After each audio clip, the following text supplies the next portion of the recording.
سلام، یک ویدیو آموزشی دیگه. این دستگاه ریلش خرابه. چرا؟ چون وقتی دسته رو ول میکنید موتور سر جاش نمیمونه. حالا ما فقط با یک آچار آلن این مسئله رو حل میکنیم. چطوری؟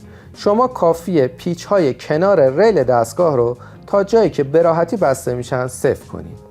ولی مواظب باشید خیلی سفتشون نکنید که به ریل و اسلاید آسیب وارد میشه.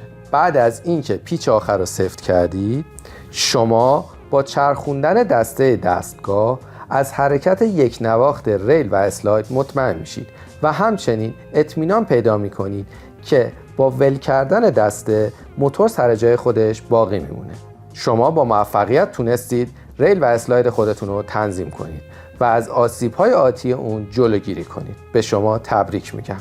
برای آموزش‌های بعدی سایناریا رو دنبال کنید.